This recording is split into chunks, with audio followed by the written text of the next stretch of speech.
DegloireSpace signing in. The other day, I went to see the movie Jaws. It was the 50th anniversary of that movie. And, it's one of my all-time favorite movies. I really love that movie. Whether it's the character development, whether it's the gripping storyline, the characters in it. I really love it.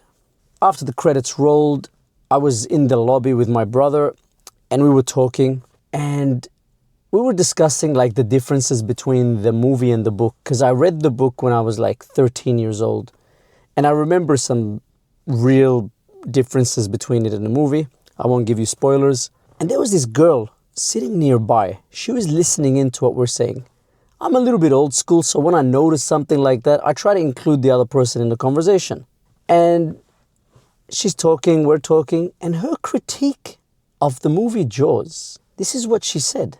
She said that the two heroes, Hooper and Brody, who make it to the end, they should have made it out in the end. To be honest with you, I didn't really know what she meant. I'm thinking, made it out alive? They did. They survived. When she said that, she had walked away by then. And my brother said, do you know what she meant? And I was like, no, I'm a little bit puzzled. My brother said, she meant that the two main heroes should have had sexual tension. What? See, I thought we were talking about a shark movie here. A thriller, survival, trying to hunt down the enemy, get rid of that threat. And it just hit me. This is what's happening everywhere. We can't leave friendship to being friendship anymore. We've got two people on the screen sharing trust, respect, depending on each other. They go through the struggle together and we need to sexualize this. That's what people are doing now. They want to rewrite this story. So suddenly now it's like the shark is killing people, but in the middle, these two men are falling in love. That's what it turns out to be. So for the movie to be acceptable now. It's Brotherhood. Why does it have to be sexual? Why can't it be like me and this guy? We're friends. We depend on each other and we're facing a struggle together. Like, why does it need to be sexualized? I'm not against it, but this movie wasn't about that. It was a bond. One of them had a big fear of the water. The other one was a specialist in the water, and they worked together more or less to face this beast. Why does it have to be that they're secretly in love, that they're secretly lusting or longing for each other? Like, why does that have to be there? And it makes me really look around these days. There's so many things that were acceptable in older societies with men bonding, for example. Now it's just, we're being force-fed that it has to be sexual. Why? If it's naturally that way, if that's what, these people, okay, nothing to say there. But it isn't the only way that you relate, that a male, just because you're friends very close to someone else, it makes you, sexually wanting the other person. It's like you can't be so close without it being sexual. And it does reflect the modern culture that we have now. Like, people are obsessed with sex. Sex is a great thing. It's a beautiful thing. But the obsession with it, that everything's about it, and there's no other topic out there, it's a bit of a worry that you can't even tell a story. Two friends, two boys were going to school and they were holding hands. Oh, that means they lust for each other.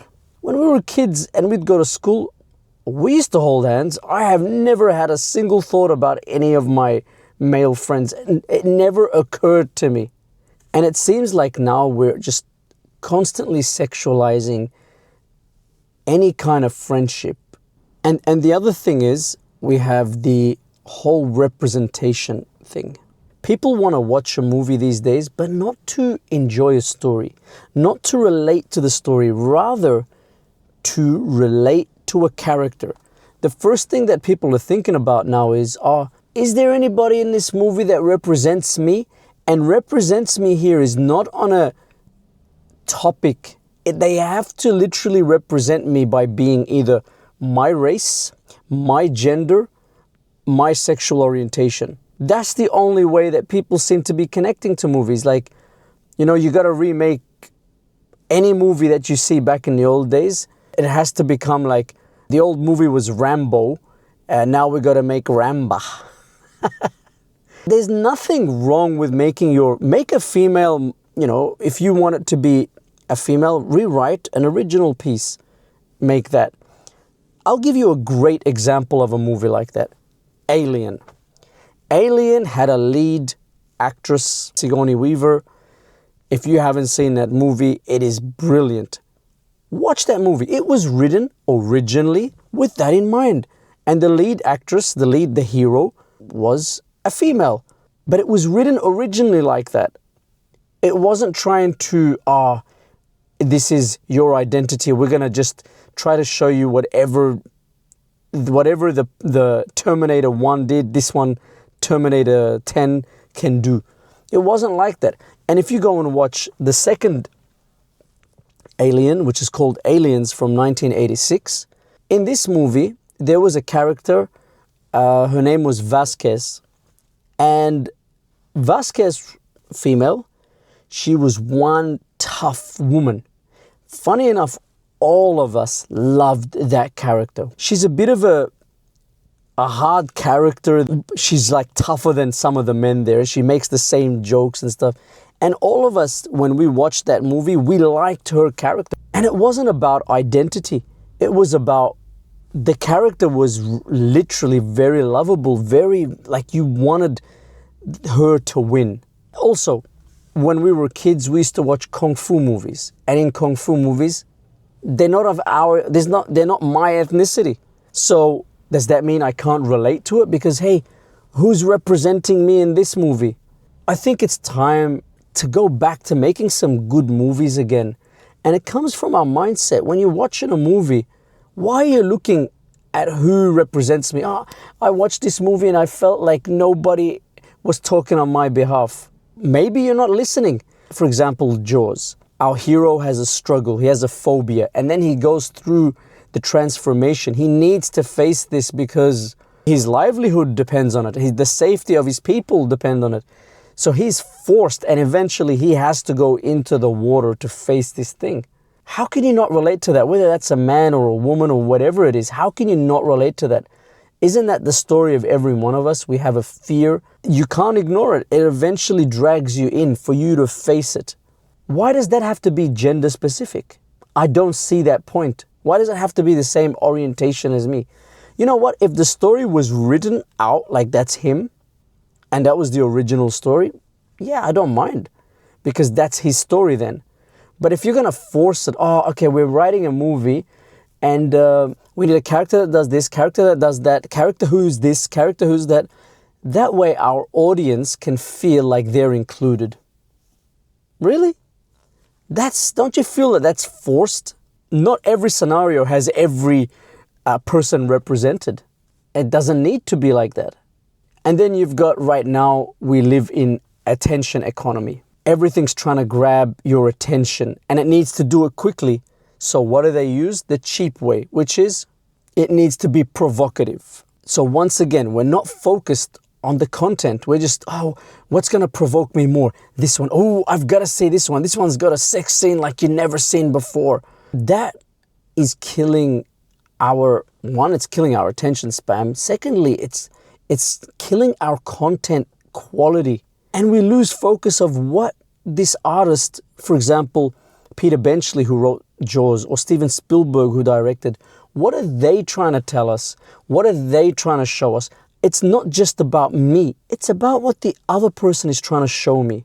Steven Spielberg wanted to show you his pacing, his ideas, his scenario, his dialogues. Peter Benchley, through the story, wanted to build certain things that show you about his life. Why does his life, or when we're watching movies, why do they need to show you your life through your lens rather than us connecting to them? It's their work. We need to see their work. It's like telling a musician, please don't play the guitar like that because that's not the way I like it. Can you please play the guitar the way I like it? How are we ever going to connect to artists the way people used to back in the day? When the artist shows you, this is what I got. I'm Picasso. I'm going to draw something the way I see it. And me, as the observer, I relate to that person. And I think that's a big, big thing that's happening now, that people are not relating to someone else. Rather, They just want to see their own image. And you know what? It's killing art. It's killing art. So yeah, when that woman said that, I couldn't help it.